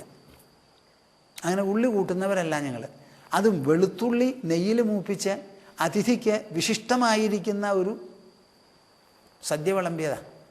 ഞാൻ എന്താ പറയുക, ഓ ഇത് വെളുത്തുള്ളിയാണ് അല്ലേ എന്നിങ്ങനെ പതുക്കെ പറഞ്ഞു. അതങ്ങനെ കൈകൊണ്ട് ഇങ്ങനെ കൊത്തിയെടുത്ത് അവിടെ വച്ചേ, ഈ നെയ്യും ഇതൊക്കെ ആയിട്ടുള്ളത് അങ്ങനെ എടുത്താൽ പോവോ? അത് മുഴുവനും നമുക്ക് തള്ളിക്കളയാനും പറ്റില്ല, അവർ വിളമ്പിയതാണ്. ബാക്കിയുള്ളത് കൂട്ടി വല്ല വിധവും അങ്ങനെ വിഴുങ്ങി ഞാൻ എൻ്റെ പാട്ടിൽ പോയി. അപ്പോൾ എന്താ ഇവിടെ പറയണമെന്ന് വെച്ചാൽ, യദൃച്ഛയോപപന്നാന്നം അദ്യാത് ശ്രേഷ്ഠമുദാപരം. എതിർച്ചയാ വരുന്നത് എന്തോ അത് ഭക്ഷണം കഴിക്കുക തന്നെ ചെയ്യുക. അത് ശ്രേഷ്ഠമാവാം, അല്ലെങ്കിൽ അപരമാവാം. അത് നന്നാവാം, നന്നാവാതെ ഇരിക്കാം. അപ്പോൾ ഉള്ളി കൂട്ടരുത്, വെളുത്തുള്ളി കൂട്ടരുത്, ഇതൊക്കെ ഞാൻ നമ്മുടെ ശിഷ്യന്മാരോട് പറയാനുള്ളതാണ്. അങ്ങനെയൊക്കെ ആയാലും ഒരു പരിവ്രജനം ചെയ്യുന്ന സമയത്ത് ഒന്നുമില്ലാതെ ഒരാൾ കുറച്ച് ഭക്ഷണം തന്നു, അവർ വളരെ സ്നേഹത്തോടു കൂടി വിശേഷമായിട്ടുള്ള ഒരു വിഭവം എന്ന് പറഞ്ഞ് തന്നതാണ്. അപ്പോൾ അതിന് നമ്മളങ്ങനെ വിചാരിക്കേണ്ടതില്ല. കാലോചിതമായി സന്ദർഭോചിതമായി നമ്മുടെ വീക്ഷണങ്ങളും നിലപാടും മാറിക്കൊണ്ടിരിക്കണം. ഒന്നും എന്നേക്കും എല്ലായിടത്തും നിന്ദ്യമല്ല, അതേപോലെ എല്ലായിടത്തും അത് സ്വീകാര്യവുമല്ല. കാലോചിതമാണിത് പലതും മാറുന്നത്. അങ്ങനെ ഒരു ആബ്സല്യൂട്ട് മൊറാലിറ്റി എന്നൊന്നില്ല, ഒരു ആബ്സല്യൂട്ട് എത്തിക്സ് എന്ന് പറയാനുമില്ല. ചില സാധനങ്ങൾ മാത്രമേ മനസ്സിനെയും ബുദ്ധിയെയും സംബന്ധിച്ച് സ്ഥിരമായിട്ട് പ്രവർത്തിക്കുന്ന ചില വ്യവസ്ഥകളുള്ളൂ. യദൃച്ഛയോപപന്നാന്നം അദ്യാ ശ്രേഷ്ഠമുദാപരം തഥാ വാസഃ തഥാ ശയ്യാം. അന്നത്തിൻ്റെ കാര്യത്തിൽ മാത്രമല്ല, താമസിക്കുന്ന സ്ഥലം, അതുപോലെ കിടക്കുന്നിടം. പ്രാപ്തം പ്രാപ്തം ഭജേൻ മുനി. എന്ത് കിട്ടിയോ എന്ത് വന്നുകൂടിയോ അത് അതേപടിക്ക് സ്വീകരിക്കുകയാണ്. അപ്പോൾ ബാക്കിയുള്ള വിധി നിഷേധങ്ങളെ ഒക്കെ മാറ്റുക. ഒറ്റ വിധിയേ ഉള്ളൂ, എന്താ? യഥായത് കർത്തുമായാതി തഥാ തത് കുരുതേ ഋജു ശുഭം വാപ്യശുഭം വാപി തസ്യ ചേഷ്ടാഹി ബാലവത്. അതാത് കാലത്ത് എന്ത് വന്നു ചേരുന്നുവോ ആ വന്നു ചേരുന്നതിനെ അതേപടിക്ക് സ്വീകരിക്കുക, അതിൽ സന്തോഷിക്കുക, അതിൽ തൃപ്തി കാണുക, അതിൽ സാഫല്യം അനുഭവിക്കുക. ഇതാണ് നമുക്ക് ആവശ്യം. ഈ ഒരു മാർഗം, ഈ ഒരു മാനദണ്ഡം ഗൃഹസ്ഥന്മാരായ നിങ്ങൾക്കൊക്കെ വീട്ടിൻ്റെ ഉള്ളിൽ കൊണ്ടു നടന്നൂടെ? നിങ്ങൾ ഇന്ന് മുതൽക്ക് ചെയ്യുമോ? നിങ്ങൾ സന്യാസിയാവണ്ട, പുറത്തു പോണ്ട. ഇന്ന് മുതൽക്ക് എൻ്റെ ജീവിതത്തിൽ എന്തെല്ലാം വരുന്നുവോ, എൻ്റെ മക്കൾ മൂലമാവട്ടെ, ഭർത്താവ് മൂലമാവട്ടെ, ഭാര്യ മൂലമാവട്ടെ, അയൽപക്കക്കാർ മൂലമാവട്ടെ, അത് പണത്തെ ചൊല്ലിയോ, വസ്ത്രത്തെ ചൊല്ലിയോ, ഭക്ഷണത്തെ ചൊല്ലിയോ, പാർപ്പിടത്തെ ചൊല്ലിയോ, എന്തു തന്നെ ആയാലും എന്തു വന്നുവോ അത് മുഴുവനും ഞാൻ അങ്ങോട്ട് സ്വീകരിക്കാനാണ് പോണത്. ആയാതമായാതമപേക്ഷണീയം ഗതം ഗതം സർവമുപേക്ഷണീയം. വരുന്നതൊക്കെ വന്നു കഴിഞ്ഞല്ലോ, പിന്നെ സ്വീകരിക്കാണ്ടിരിക്കാൻ പറ്റില്ല. സ്വീകരിച്ചോളൂ. എന്താ സ്വീകാരത്തിന് അർത്ഥം? മനസ്സിൽ സ്വീകരണ മനസ്ഥിതി വേണമെന്ന്. അതേമാതിരി പോയിക്കഴിഞ്ഞാൽ പോയിക്കഴിഞ്ഞു, പിന്നെ പിന്നാലെ വരാൻ പോകണില്ല. അത് അങ്ങനെ പോയതിനെ മനസ്സിൽ നിന്ന് വിട്ടും വന്നതിനെ മനസ്സിൽ ആലിംഗനം ചെയ്തും അങ്ങനെ സുഖമായിട്ട് കഴിഞ്ഞുകൂടിക്കോളൂ. അപ്പം ആ ബാക്കിയെല്ലാം എന്തിനു വേണ്ടിയാ? ബ്രഹ്മചാരിയാവുന്നത് ഗൃഹസ്ഥാശ്രമിയാവാൻ, ഗൃഹസ്ഥാശ്രമിയാവുന്നതോ വാനപ്രസ്ഥനാവാൻ, വാനപ്രസ്ഥനാകുന്നതോ സന്യാസിയാവാൻ, സന്യാസിയാകുന്നതോ മനസ്സിനെ ഇങ്ങനെ സമീകരിച്ച് സമ്പന്നവും ധന്യവും ഊർജ്ജസ്വലവുമാക്കാൻ. ഇപ്പം ഇതെന്താ ഈ ഒരു അത്യാശ്രമിയുടെ ചരിത്രം ഇപ്പം ഈ പറയുന്നത്? 4 ആശ്രമങ്ങളും കടന്ന് ആ ആശ്രമങ്ങളെ അതിജീവിച്ചു കൊണ്ടിരിക്കുന്ന ഒരു ചിട്ടയെ പറ്റിയിട്ടാണ്, ഒരു പരമഹംസൻ്റെ വൃത്തിയാണത്. യദൃച്ഛയോപപന്നാന്നം അദ്യാശ്രേഷ്ഠമുദാപരം തഥാവാസസ്തഥാശയ്യാം പ്രാപ്തം പ്രാപ്തം ഭജേന്മുനി. അങ്ങനെ വന്നത് സ്വീകരിച്ച് സന്തോഷിക്കാനാണ് ഈ ഈശ്വരനെ നാം കൊണ്ടു നടക്കുന്നത്. സന്യസിച്ച് ഞാൻ പുറത്ത് കിടന്നപ്പോൾ വലിയൊരു സന്തോഷമായി. എന്താ? ഇത്ര നാളും നമുക്ക് പറ്റാത്തത് പുറത്തങ്ങോട്ട് കിടന്നു. ഇനി നമുക്ക് എന്തുണ്ട്? ഒന്നുമില്ല. കയ്യിൽ കാശില്ല, എല്ലാം ഉപേക്ഷിച്ചു. ഉദ്യോഗം, പിന്നെയോ കുടുംബ ബന്ധങ്ങൾ, രക്തബന്ധങ്ങൾ അവരുമില്ല. നിൽക്കുന്നതോ തെരുവിൽ. അപ്പം നമുക്ക് ആശ്രയം എന്തുണ്ട്? ബാഹ്യമായിട്ടൊന്നുമില്ല, ഈശ്വരൻ മാത്രമേ ഉള്ളൂ. അങ്ങനെ ഒരു ഈശ്വരാശ്രയം കുടുംബത്തിലിരുന്നു കൊണ്ട് പെട്ടെന്ന് വരുമെന്ന് നിങ്ങൾ വിചാരിക്കരുത്. വന്നാൽ നല്ലത്, നിങ്ങളെ ഞാൻ അഭിനന്ദിക്കുന്നു. പക്ഷേ ആശ്രയ ബുദ്ധിയാണ് ഇവിടെ കാര്യം. ചിന്താശൂന്യമദൈന്യഭൈക്ഷ്യമശനം പാനം സരിദ്വാരിഷു സ്വാതന്ത്രേണ നിരങ്കുശാസ്ഥിതിരഭീഃ നിദ്രാശ്മശാനേ വനേ വസ്ത്രം ക്ഷാളനശോഷണാദിരഹിതം ദിഗ്വാസ്തു ശയ്യാമഹീ സഞ്ചാരോ നിഗമാന്തവീഥിഷു വിദാം ക്രീഡാ പരേ ബ്രഹ്മണി. ചിന്താശൂന്യമദൈന്യഭൈക്ഷ്യമശനം പാനം സരിദ്വാരിഷു. ഇത് ആരുടെയാണ് ഈ കൃതി എന്നറിയാമോ? ശങ്കരാചാര്യരുടെ. ഇതേപോലെ ഒന്ന് ഞാൻ നിങ്ങളോട് ഇന്നാൾ പറഞ്ഞു. എന്ത്? ഭർതൃഹരിയുടെ. അത് ഭർതൃഹരി എന്ന് പറയുന്ന മഹാരാജാവ് എഴുതിയതാണ്. ഇത് ശങ്കരാചാര്യർ എന്ന് പറയുന്ന പരമഹംസ പരിവ്രാജകൻ സന്യാസി പറഞ്ഞതാണ്. രാജാവും പറയുന്നത് ഇതാണ്. ഇതേമാതിരി ഗൃഹസ്ഥരായിരിക്കുന്ന നിങ്ങളും ഇതുപോലെ പറയണം, ഇതുപോലെ പറയണം. അതുമാതിരി ബ്രഹ്മചാരിയും പറയണം. ബ്രഹ്മചാരികൾ പറയും ചിന്താശൂന്യം അദൈന്യഭൈക്ഷ്യമശനം. ചിന്താശൂന്യം, ഒരു തരത്തിലുള്ള ചിന്തയോ ആവലാതിയോ ഇല്ലാത്രേ. അദൈന്യം, ഭിക്ഷയെടുത്ത് യാചിക്കുന്ന സമയത്ത് തൻ്റെ ഒരു ദീനത കൊണ്ടല്ല ആ യാചനം. നേരെ മറിച്ചോ അങ്ങേ അറ്റത്തെ തപസ്സാണ്, ഭഗവത് പ്രീതിക്കുള്ള അങ്ങേ അറ്റത്തെ ജീവിതചര്യയാണ് എന്ന് വിചാരിച്ച് വളരെയധികം ആശിച്ചുകൊണ്ടും കൊതിച്ചുകൊണ്ടും അഭിമാനത്തോടും കൂടിയാണ് ഒരു സന്യാസി ഭിക്ഷയ്ക്ക് പോകുന്നത്. ആ ഭിക്ഷ യാചിക്കുന്നത് കൊണ്ടോ എടുക്കുന്നത് കൊണ്ടോ കൊടുക്കുന്ന ഗൃഹസ്ഥന്മാർക്കാണ് പാപം പോയി പുണ്യാനുഗ്രഹങ്ങൾ കിട്ടുന്നത്. ഇദ്ദേഹത്തിന് ശരീരത്തിന് ഭക്ഷണം മാത്രമേ കിട്ടുന്നുള്ളൂ. അപ്പോൾ ഒരു ദീനതയല്ല അവിടെയെന്ന്, അദൈന്യം. എല്ലാവരും അഹങ്കാരത്താലും അഭിമാനത്താലും ദേഹാഭിമാനത്താലും വലഞ്ഞ് വട്ടം തിരിഞ്ഞുകൊണ്ടിരിക്കുമ്പോൾ ആ അഭിമാനത്തെയും അഹങ്കാരത്തെയും വിട്ട് സ്വച്ഛ സുന്ദരനായി ലോകത്തിൽ വീഥികളിൽ സഞ്ചരിക്കുന്നു ഒരുവൻ. അപ്പോൾ ആ മനുഷ്യൻ്റെ ആന്തരമായിരിക്കുന്ന മഹത്വം എത്രയുണ്ട്! മനോമണ്ഡലത്തിൽ അനിതര സാധാരണനായിരിക്കുന്ന ഒരു ചക്രവർത്തി കേസരിയാണ് അദ്ദേഹം. ഉപായപ്പെട്ടതൊന്നുമല്ലാതെ. നമുക്ക് കണ്ടു കഴിഞ്ഞാൽ എന്താ പറയുക, ഒരു സന്യാസിയെ കാണുക എന്ന് പറഞ്ഞാൽ തന്നെ അനുഗ്രഹമാണത്. തീർത്ഥങ്ങൾക്ക് അങ്ങനെ പവിത്രമാക്കാനുള്ള ശക്തിയില്ല, സജ്ജനങ്ങൾക്ക് മാത്രമേ ഉള്ളൂ. ഞാനിതിന് മുമ്പ് വിവരിച്ചുവല്ലോ കൃഷ്ണൻ എങ്ങനെയാണ് ആ മഹർഷിമാരെയൊക്കെ സ്തുതിച്ചത്. ന ഹ്യമ്മയാനി തീർത്ഥാനി ന ദേവാ മൃച്ഛിലാമയാ തേ പുനന്തി ഒരു കാലേന ദർശനാത് ഏവ സാധവ. ആ മഹാത്മാക്കളുടെ ദർശനം കൊണ്ട് തന്നെ നമുക്ക് പുണ്യവും അനുഗ്രഹവും കിട്ടും. അങ്ങനെ ചിന്താശൂന്യമദൈന്യ ഭൈക്ഷ്യമശനം, ഭിക്ഷയെടുത്ത് കിട്ടുന്നതാണ് അവർ കഴിക്കുന്നത്. പാനം സരിദ്വാരിഷു, ഒഴുകുന്ന വെള്ളം, അതായത് നദി, അതിൽ നിന്നാണ് അവർ വെള്ളം കുടിക്കുന്നത്. ഒരൊറ്റ ആളെ ബുദ്ധിമുട്ടിക്കുന്നില്ല. സ്വാതന്ത്ര്യേണ നിരങ്കുശ സ്ഥിതിരഭീഹി, വളരെ സ്വാതന്ത്ര്യത്തോടുകൂടി നിർബാധിതമായിട്ടാണ് അവരുടെ സ്ഥിതി. ഒരു ഭയവുമില്ല, ഒരു വേവലാതിയില്ല, യാതൊന്നുമില്ല, അല്ലലും അലട്ടുമില്ലാതെ.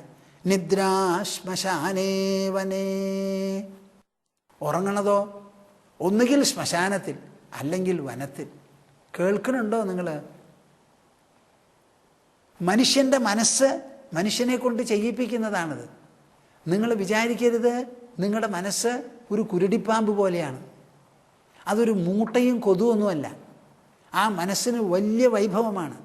പർവ്വതത്തേക്കാൾ, സമുദ്രത്തേക്കാൾ, ആകാശത്തേക്കാൾ വ്യാപ്തിയും ആഴവും മഹത്വവുമുണ്ട് അതിന്. സ്ഥിതിരഭീഹി നിദ്രാശ്മശാനേ വനേ, ഒന്നുകിൽ വനത്തിൽ കിടക്കും, കാട്ടിൽ, അല്ലെങ്കിലോ ശ്മശാനത്തിൽ. വസ്ത്രം ക്ഷാളന ശോഷണാതിരഹിതം, അവരുടുക്കുന്ന വസ്ത്രത്തിനോ അത് കഴുകുക, അത് ഉണക്കുക, തോരയിടുക, ഇതൊന്നും ആവശ്യമില്ല. ഒന്നിലോ മരവിരിയാവും, അല്ലെങ്കിൽ മൃഗത്തോല്, മാനൻ്റെ തോലോ നരിയുടെ തോലോ ഒക്കെ ആയിരിക്കും. അതിനെ കഴുകാനൊന്നും പറ്റില്ല, ആവശ്യമില്ല. വസ്ത്രം ക്ഷാളന ശോഷണാതിരഹിതം. ഇപ്പോൾ വൃക്ഷങ്ങളുണ്ട്, ആ വൃക്ഷങ്ങളെ ഇലയെ കഴുകാറുണ്ടോ? തൊലിയെ കുളിപ്പിക്കാറുണ്ടോ? സോപ്പൊക്കെ തേക്കാറുണ്ടോ വൃക്ഷങ്ങൾ? അതുമാതിരി നമ്മളും ഒരു വൃക്ഷം മാതിരിയാവും. കുളിച്ച് പരിചയമുള്ളവർ കുളിക്കണമെന്ന് മാത്രം. കുളിക്കാതെ ഇരുന്നു എന്ന് വെച്ചാൽ നമ്മുടെ തൊലി അതും പരിചയപ്പെടും. പക്ഷേ തുറന്നിടണം, ഇങ്ങനെ പുതച്ചിടരുത്. എല്ലാ ഭാഗവും കാറ്റ് കൊള്ളണം. അല്ലാണ്ട് ഇതൊക്കെ ഇട്ടിട്ട് പിന്നെ കുളിക്കാതെ ഇരിക്കുക എന്ന് പറഞ്ഞാൽ പറ്റില്ല.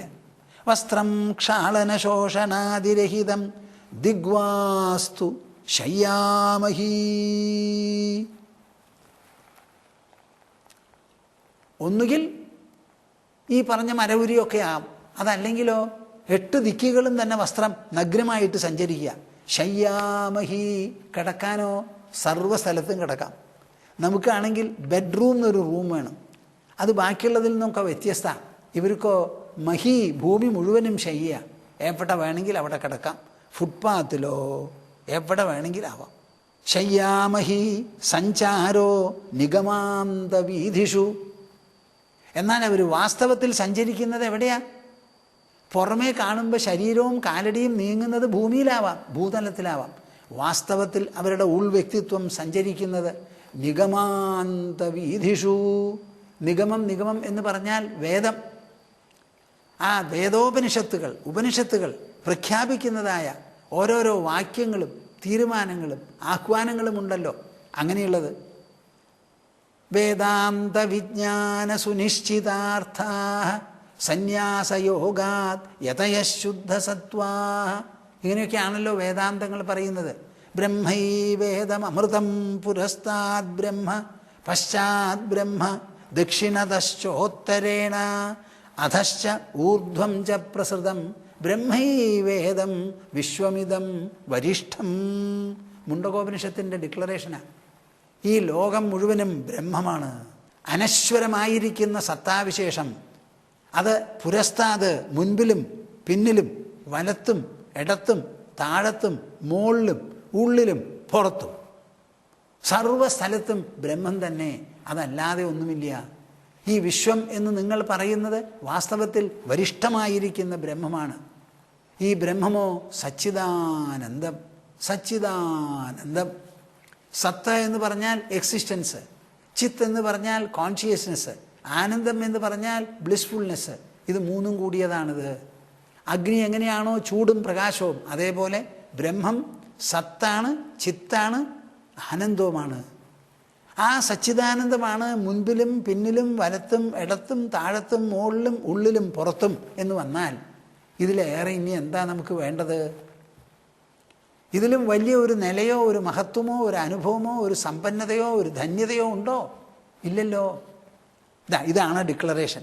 ഇങ്ങനെയുള്ള വാക്യങ്ങളെയും പ്രഖ്യാപനങ്ങളെയും ആഹ്വാനങ്ങളെയും ആലോചിച്ചുകൊണ്ട് ആ തെരുവുകളിലാണ് അവരുടെ സഞ്ചാരം. സഞ്ചാരോ നിഗമാന്തവീഥിഷു വിദാം ക്രീഡേ ക്രീഡാ പരേ ബ്രഹ്മണി. അറിവുള്ളവർക്ക്, ബ്രഹ്മജ്ഞാനികൾക്ക് അവരുടെ വിഹാരമാണിത്, അവരുടെ കളിയാണിത്. അവരുടെ കളി ക്രിക്കറ്റും ഫുട്ബോളും ബാസ്കറ്റ് ബോളും അല്ല. അവരുടെ കളി ഇതാണ്. ഈ കളി അനുഭവിച്ചും കണ്ടും അവർ സന്തോഷമായിട്ടിരിക്കുന്നു. ചിന്താശൂന്യമദൈന്യഭൈക്ഷ്യമശനം പാനം സരിദ്വാരിഷു സ്വാതന്ത്രേണ നിരങ്കുശ സ്ഥിതിരഭീഹി നിദ്രാശ്മശാനേ വനേ വസ്ത്രം ക്ഷാളനശോഷണാദിരഹിതം ദിഗ്വാസ്തു ശയ്യാമഹീ. സഞ്ചാരോ നിഗമാന്തവീഥിഷു വിദാം ക്രീഡാ പരേ ബ്രഹ്മണി. പരബ്രഹ്മത്തിലാണ് അവർ ക്രീഡിക്കുന്നത്. നിങ്ങൾ കേൾക്കുന്നുണ്ടോ കൂട്ടരെ? ഇത് കേൾക്കുമ്പോൾ ഇതിന് എന്താ അർത്ഥം എന്നറിയാമോ? നിങ്ങളൊക്കെ വളരെ അനുഗ്രഹീതരാണ്.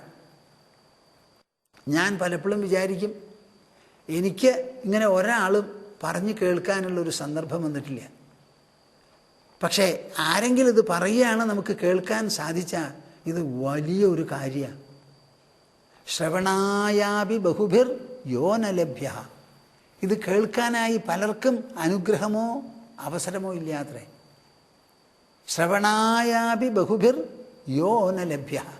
പലർക്കും ഇങ്ങനെയുള്ള വേദാന്തം, ഇങ്ങനെയുള്ള ഈ പരമാത്മ തത്വമൂല്യ സിദ്ധാന്തങ്ങളുണ്ടല്ലോ, ഇത് വേണ്ടതുപോലെ ഒരു പ്രതിപാദനം നടത്തി വേണ്ടതുപോലെ പറഞ്ഞ് മനസ്സിലാക്കുന്ന ഒരു സത്സംഗം നമുക്ക് കിട്ടുക വളരെ അപൂർവമാണത്രേ. ശൃണ്വന്തോപി ബഹവോ യംന വിദ്യുഹു. പലരും ഇത് കേൾക്കാൻ ഇട കിട്ടിയാലും മനസ്സിലാക്കാറില്ലത്രേ. ആശ്ചര്യോ ലബ്ധ കുശലോസ്യ ലബ്ധ. യമൻ നചികേതസിനോട് പറയുന്നതാണ് കഠോപനിഷത്തിൽ. ആശ്ചര്യോ വക്ത. ഈ പരമാത്മ തത്വത്തെക്കുറിച്ച് അതിൻ്റെ മഹത്വത്തിന് ചേരുന്ന മാതിരി, അതർഹിക്കുന്ന വിധത്തിൽ പ്രതിപാദനം ചെയ്യാനുള്ള പ്രവക്താവുണ്ടല്ലോ, വളരെ ആശ്ചര്യമാണ്, വളരെ അപൂർവമാണ്. 7 വണ്ടേഴ്സ് ഓഫ് ദ വേൾഡ് എന്ന് പറയുമല്ലോ, ഈ ആള് അതിലും വലിയൊരു വണ്ടറാണ്. കുശലോസ്യ ലബ്ധ. അങ്ങനെ ഒരാൾ പറഞ്ഞ് കേൾക്കാൻ ഇടവന്നാലോ അങ്ങേ അറ്റത്തെ ഫോർച്യൂൺ, ഭാഗ്യമാണ്, അനുഗ്രഹമാണ്. ആശ്ചര്യോ ജ്ഞാത കുശലാനുശിഷ്ട. വേണ്ടതുപോലെ ഉപദേശിക്കപ്പെട്ട് താൻ സാധന ചെയ്ത് ഇത് അനുഭവിക്കാൻ സാധിച്ചു ഒരു ശിഷ്യന് അല്ലെങ്കിൽ ഒരു ശ്രോതാവിന്, ഒരു ജിജ്ഞാസുവിന് എന്ന് വന്നാലോ അതും വലിയ ആശ്ചര്യമാണ്. അപ്പോൾ എനിക്ക് തോന്നുന്നു പ്രേക്ഷകരെ, നിങ്ങളെല്ലാവരും വളരെ വളരെ അനുഗ്രഹീതരാണ്. മുക്തിസ്കന്ധമാണ് നമ്മുടെ പ്രതിപാദ്യം. ആ മുക്തിസ്കന്ധത്തിൽ കൃഷ്ണൻ പറഞ്ഞതും, ആ കൃഷ്ണൻ പറഞ്ഞ് മനുഷ്യൻ്റെ മനസ്സിൻ്റെ സാധ്യത എത്രയുണ്ട്, അതിൻ്റെ ഉള്ളിൽ അന്തർഗതമായ ശക്തി എത്രയുണ്ട്, അതെങ്ങനെ നമുക്ക് കണ്ടുപിടിച്ച് പ്രായോഗികമാക്കി തീർക്കാം, അതുകൊണ്ട് കിട്ടുന്ന വൈഭവം, നേട്ടം, സമ്മാനം, അനുഗ്രഹം എത്രയാണ്, എന്താണ്, അതൊക്കെയാണല്ലോ നമ്മൾ പ്രതിപാദിക്കുന്നത്. അതിനൊരു വഴി എന്ത്? വർണ്ണാശ്രമധർമ്മം എന്ന് പറയുന്ന ഒരു പ്രതിപാദനം. ബട്ട് ഇതിലുള്ള മൂല്യങ്ങളും സിദ്ധാന്തങ്ങളും സന്ദേശങ്ങളും മുഴുവനും മനുഷ്യ മനസ്സിനെയും മനുഷ്യ ബുദ്ധിയെയും ആ ഉള്ളാത്മാവിനെയും മാത്രം തട്ടി നിൽക്കുന്നതാണ്. ഇത്രയെങ്കിലും നിങ്ങൾ മനസ്സിലാക്കിയാൽ ഭൂമാനന്ദ സ്വാമിജിക്ക് വലിയ കൃതാർത്ഥതയാണ്. മനുഷ്യ ജീവിതത്തിന് വിധിച്ചിട്ടുള്ളത്, പ്രകൃതി നിശ്ചയിച്ചിട്ടുള്ള അല്ലെങ്കിൽ അവസരം തന്നിട്ടുള്ള ആ സൗഭാഗ്യം, സൗന്ദര്യം, സാഫല്യം, ഇതെല്ലാം ഒരു കിരീട രൂപത്തിൽ നമുക്ക് ധരിക്കാൻ സാധിക്കുന്നതാണ് നാലാമത്തേതായ സന്യാസനിഷ്ഠ. അതിനെ പറ്റിയിട്ടാണല്ലോ നാം ചർച്ച ചെയ്യുന്നത്. കൃഷ്ണൻ ഉദ്ധവനെ പറഞ്ഞ് മനസ്സിലാക്കുന്നത്. ശൗചമാചമനം സ്നാനം നതു ചോദനയാ ചരേത് അന്യാംശ്ച നിയമാൻ ജ്ഞാനി യഥാഹം ലീലയേശ്വര. സന്യാസനിഷ്ഠ സ്വീകരിച്ചു എന്നുള്ള പേരിൽ ഒരുത്തൻ വളരെ പ്രാകൃതനായിക്കൊള്ളണം എന്നില്ല. സംസ്കൃതനായി തന്നെ തുടരുന്നതിന് ഒരു വിരോധമില്ല. എന്നാൽ അതിലുള്ള സ്വച്ഛതയും സ്വാതന്ത്ര്യവും എവിടം വരെയുണ്ട് എന്ന് ചോദിച്ചാൽ ഉന്മത്തവദ്വാപി ച ബാലവദ്വാ പിശാചവദ്വാപി ചരത്യവന്യാം എന്നിങ്ങനെ പറഞ്ഞു. 2 എക്സ്ട്രീം എന്ന് പറയില്ലേ, അതേമാതിരി. പക്ഷേ ഒരു സാധാരണ നിലയ്ക്ക് ഒരു സൗമ്യ രീതിയിൽ, സമീകൃത രീതിയിൽ സന്യാസനിഷ്ഠയെക്കുറിച്ച് ചിന്തിക്കുകയാണെങ്കിൽ ശൗചമാചമനം സ്നാനം നതു ചോദനയാചരേത്. സന്യാസിക്ക് കുളിക്കാം, 1 തവണയോ 2 തവണയോ 3 തവണയോ. ആചമനാദികൾ ചെയ്യാം, ദേഹത്തിന് ശുദ്ധി വരുത്താം. കുളി അല്ലാത്ത ചിലതുണ്ടല്ലോ, നതു ചോദനയാചരേത്. പക്ഷെ ഇതൊക്കെ ചെയ്യുന്ന സമയത്ത് അതൊരു ശാസ്ത്രവിധിയാണ്. അത് ചെയ്തില്ലെങ്കിൽ മഹാപാപമാണ്, ഒരു വ്യതിയാനമാണ്, ചെയ്താലേ ശരിയാവുള്ളൂ എന്നിങ്ങനെ ഒരു വിശേഷാൽ പുണ്യപ്രതീതിയോ അനുഗ്രഹം കിട്ടണം എന്ന് വിചാരിച്ചോ ഒന്നും ആവരുത്. ഒരു ചോദനയും ഉണ്ടാവരുത്. ഒരാൾക്ക് തോന്നി എനിക്ക് വെടുപ്പും വൃത്തിയും വേണമെന്ന്, ആ വെടുപ്പും വൃത്തി ആയിക്കോട്ടെ. പിന്നെ ഒരാൾ അത്രയ്ക്ക് ശ്രദ്ധിക്കുന്നില്ല. ഇപ്പോൾ ഒരു മുണ്ട് ഉടുക്കുകയാണ്, ആ മുണ്ട് എങ്ങനെയാണ് ഉടുക്കേണ്ടത്? നന്നായിട്ട് ഉടുക്കണം. അതിൻ്റെ ഉള്ളിലുള്ള ആ വക്കുണ്ടല്ലോ, കോർണർ മൂല, അത് താഴത്തേക്ക് ഇറങ്ങി കിടന്നാൽ നന്നായിരിക്കില്ല. ഞാൻ ആരെങ്കിലും മുണ്ടുടുത്ത് ഇങ്ങനെ വരുമ്പോൾ പറയാറുണ്ട്, നിങ്ങളുടെ ഉൾക്കുത്തുണ്ടല്ലോ ആ മൂല താഴത്തേക്കാണ് കിടക്കണേ, അതൊന്ന് മുകളിലേക്ക് കയറ്റി ഭംഗിയായിട്ട് ഉടുക്കുമെന്ന്. അപ്പോൾ എല്ലാറ്റിനും ഒരു ചിട്ടയുണ്ട്. ഇപ്പോൾ ബനിയൻ ഉള്ളിലുള്ളതും ഷർട്ട് പുറത്തുള്ളതാണ്. അപ്പോൾ പുറത്ത് ഷർട്ട് ഇടുമ്പോൾ ബനിയൻ മൂടിക്കൊണ്ടാണ് ഷർട്ട് ഇടേണ്ടത്. ബനിയൻ കാണിച്ചുകൊണ്ടൊരു ഷർട്ട് ഇടുകയാണെങ്കിൽ പിന്നെ ഷർട്ടിൻ്റെ ആവശ്യം എന്താ? അപ്പോൾ എല്ലാറ്റിനും ഒരു ചിട്ടയുണ്ട്. ആ ചിട്ട കളയണമെന്ന് ഒരാളും പറയുന്നില്ല. ഈ പ്രപഞ്ചത്തിൽ ഒട്ടാകെ നോക്കിയാൽ എന്ത് വ്യവസ്ഥയാണ്? ആലോചിച്ച് നോക്കൂ. ഭൂമി അതിൻ്റെ അച്ചുതണ്ടിൽ കിടന്ന് ചുറ്റുന്നു. ഒരു ദിവസം 24 മണിക്കൂർ, അടുത്ത ദിവസം 23.5, മൂന്നാം ദിവസം 22.5, അങ്ങനെയുള്ള വ്യത്യാസങ്ങളൊന്നുമില്ല. ഭൂമി ചിട്ടയ്ക്കാണ് വട്ടം തിരിയുന്നത്. സൂര്യനെ പ്രദക്ഷിണം വയ്ക്കുന്നതും അതേമാതിരിയാണ്.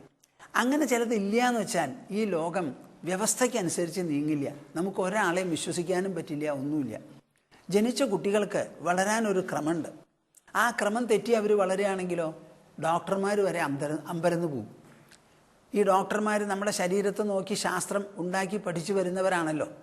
അപ്പോൾ അവർക്ക് മനുഷ്യ ശരീരം എങ്ങനെ പെരുമാറും, എങ്ങനെ വളരും, അതിന് എന്തെല്ലാം കോട്ടമാട്ടങ്ങൾ ഉണ്ടാവാം എന്നൊരു വ്യവസ്ഥയാണ്. ആ വ്യവസ്ഥയൊക്കെ തെറ്റിച്ച് ഓരോരുത്തരുടെ ശരീരവും ഓരോ തരത്തിൽ പെരുമാറി തുടങ്ങിയാൽ അവ്യവസ്ഥ, അനാർക്കി എന്ന് പറയുന്നതാണ് ഉണ്ടാവുക. അങ്ങനെ ഒരു സംഗതി വന്നാൽ ഈ പ്രകൃതി സ്വയം നിലനിൽക്കാതെയാവും. ആ ഭദ്രത കംപ്ലീറ്റ് ആയിട്ട് പോയിക്കളയും. അങ്ങനെ വരാതെ ശൗചമാചമനം സ്നാനം നതു ചോദനയാചരേത്. ഒരു സന്യാസനിഷ്ഠന് എന്തെല്ലാം തനിക്ക് സൗകര്യമായിട്ടും സുഭഗമായിട്ടും സുന്ദരമായിട്ടും സുശീലമായിട്ടും തോന്നുന്നുവോ അതേപടിക്ക് ജീവിക്കുന്നതിന് ഒരു തെറ്റുമില്ല. അന്യാംശ്ച നിയമാൻ ജ്ഞാനീ. അവിടെ ജ്ഞാനമാണ് പ്രധാനം. സന്യാസം എന്ന് പറയുന്നത് ഒരു നിഷ്ഠയാണ്. ആ നിഷ്ഠ കൊണ്ട് നമുക്ക് കിട്ടാനുള്ളത് എന്താ? ജ്ഞാനം, അറിവാണ്. എന്തിനെക്കുറിച്ചുള്ള ജ്ഞാനം? പരമാത്മാവിനെക്കുറിച്ചുള്ള ജ്ഞാനം. ആ പരമാത്മാവ് എന്താ? നമ്മുടെ ശരീരത്തിനും മനസ്സിനും ബുദ്ധിക്കും അഹങ്കാരത്തിനും അവ ഉണ്ടാക്കി തീർക്കുന്ന വികല്പങ്ങൾക്കും വികാരങ്ങൾക്കും എല്ലാറ്റിനും തന്നെ അടിത്തട്ടായി എല്ലാം സാധ്യമാക്കിക്കൊണ്ട് എന്നാൽ സ്വയം ഒരു തരത്തിലും വ്യതിചലിക്കാതെ നിലനിൽക്കുന്നതാണ് ഈ പരമാത്മ. ആ പരമാത്മാവിനെക്കുറിച്ച് അനുഭവാത്മകമായ പൂർണ്ണ ജ്ഞാനം കിട്ടണം. ഇതാണ് നമ്മുടെ ഉദ്ദേശം. അങ്ങനെ കിട്ടിയിട്ടുള്ള ഒരു ജ്ഞാനിയുണ്ടല്ലോ, അന്യാംശ്ചനിയമാൻ. വേറെ എന്തെങ്കിലും നിയമങ്ങളോ വ്യവസ്ഥകളോ അദ്ദേഹം കൊണ്ടു നടക്കുന്നതിന് ഒരു വിരോധമില്ല. പക്ഷേ എങ്ങനെയാവണം? ഇത് കൊണ്ട് നടന്നതുകൊണ്ട് നമുക്കൊരു പുണ്യാനുഗ്രഹമുണ്ട് എന്ന് വിചാരിക്കരുത്. നടത്താത്തത് കൊണ്ടോ നടക്കാത്തത് കൊണ്ടോ പാപം പിടിപെടും എന്നുള്ള വിചാരം ഉണ്ടാവരുത്. മനസ്സ് തികച്ചും പുണ്യപാപങ്ങൾക്ക് അതീതമാവണം. ബുദ്ധിയുക്തോ ജഹാതീഹ ഉഭേ സുഹൃത ദുഷ്കൃതേ. കൃഷ്ണൻ ഗീതയിൽ അർജുനോട് പറയുന്നതാണ്. ബുദ്ധിയിൽ ആ യുക്തത വന്നവൻ, സമീകൃതമായി തീർന്ന ബുദ്ധിയോട് കൂടിയവൻ ജഹാതീഹ ഉപേക്ഷിക്കുന്നു, ത്യജിക്കുന്നു. എന്തിന്? ഉഭേ സുഹൃത ദുഷ്കൃതേ. സുഹൃതം ദുഷ്കൃതം എന്ന് പറയുന്ന രണ്ടെണ്ണത്തിനെയും ആ ആൾ ത്യജിക്കുന്നു. സുഹൃതത്തിൽ നിന്ന് എനിക്കൊന്നും കിട്ടാനില്ല, ദുഷ്കൃതത്തിൽ നിന്ന് എനിക്കൊരു പേടിയുമില്ല. സ്വാഭാവികമായി സഹജമായി പ്രകൃതിസിദ്ധമായ ഒരു ജീവിതമായി തീരുന്നു അദ്ദേഹത്തിന്. അപ്പോൾ യഥാഹം ലീലയേശ്വര, ഈശ്വരനായിരിക്കുന്ന ഞാൻ എങ്ങനെയാണോ വ്യവസ്ഥകൾക്കൊക്കെ വിധേയമായി ജീവിക്കുന്നത് അതുപോലെയാണ്. ഞാൻ ജനിച്ചത് എങ്ങനെയാ? ദേവകിക്ക് 8ാമത്തെ കുട്ടിയായിട്ടാണ് ജനിച്ചത്. ജനിച്ചതിന് ശേഷം വളർന്നത് അമ്പാടിയിലാണ്. അപ്പോൾ യശോദ എൻ്റെ വളർത്തമ്മയാണ്, നന്ദഗോപരോ എൻ്റെ വളർത്തച്ഛനാണ്. അവർക്ക് കുട്ടിയായിട്ട് ജനിച്ചു വളരുന്ന സമയത്ത് ആ കുട്ടിത്തം അല്ലെങ്കിൽ ആ ബാലത്വം ഞാൻ ഉപേക്ഷിച്ചിട്ടില്ല. അങ്ങനെ അച്ഛനമ്മമാരോടുള്ള കൂറ്, സഹോദരന്മാരോടുള്ള കൂറ്, ആദരവ്, എന്നെ സ്നേഹിക്കുന്നവരോട് അവരോടുള്ള പ്രതിസ്നേഹം, ഇതിലൊന്നിലും ഞാൻ ഒരു കുറവും വരുത്തിയിട്ടില്ല. ഇത് എന്തിനാ അങ്ങനെ ചെയ്തേ എന്ന് ചോദിച്ചാൽ ഇത് പുണ്യമാണ്, ഇതുകൊണ്ടേ ജീവിതം അനുഗ്രഹീതമാകുള്ളൂ എന്നുള്ള വിചാരം കൊണ്ടല്ല. ലീലയാ, ഒരു വിളയാട്ട് പോലെ, ഒരു വിഹാരം പോലെ, ഒരു കളി പോലെയാണ്. അതുപോലെ ജ്ഞാനി വളരെ ഉല്ലാസവാനായിരിക്കണം, അനായാസമായി വേണം സഞ്ചരിക്കാൻ. എന്ത് ചെയ്യുമ്പോഴും എവിടെ പോകുമ്പോഴും അദ്ദേഹത്തിന് ഒരു തരത്തിലും തൻ്റെ സ്വച്ഛതയോ തൻ്റെ സൗമ്യതയോ തൻ്റെ സ്വാതന്ത്ര്യമോ ഒരിക്കലും ബാധിക്കപ്പെടരുത്. അതാണ് ഇതിൻ്റെ ഉദ്ദേശം. ജ്ഞാനി എന്ന് പറഞ്ഞാൽ സഹജഗതിക്കാരൻ എന്നാണ് അർത്ഥം. അദ്ദേഹത്തിന് സഹജമായിട്ടുള്ള സ്വഭാവം, പെരുമാറ്റം, സമ്പർക്കം, സംസാരം, ചിന്ത എല്ലാം തന്നെ സഹജമാണ്. അതിൽ ആർക്കും ഒരു വിഷമമോ ഒരു വെറുപ്പോ ഉണ്ടാവരുത്. വളരെ വൃത്തികെട്ടവനാണ് ഒരു ജ്ഞാനി എന്നിരിക്കട്ടെ, വൃത്തിയുള്ളവർക്ക് അദ്ദേഹത്തിൻ്റെ അടുത്ത് പോകാൻ തോന്നില്ല. ഇനി വൃത്തിയുള്ള ആളാണെങ്കിലോ വൃത്തികെട്ടവർക്ക് പോകാൻ തോന്നില്ല. അപ്പോൾ തനിക്ക് എന്തു വേണം? ഒരു പ്രകൃതി ഉണ്ടാവണം. അത് എല്ലാവർക്കും നമ്മെ അപ്രോച്ച് ചെയ്യാൻ അല്ലെങ്കിൽ സമീപിക്കാൻ പറ്റിയ തരത്തിലുള്ള ഒരു ബഹുമുഖ വ്യക്തിത്വമാണ് ഒരു തത്വജ്ഞാനിക്ക് വേണ്ടത്.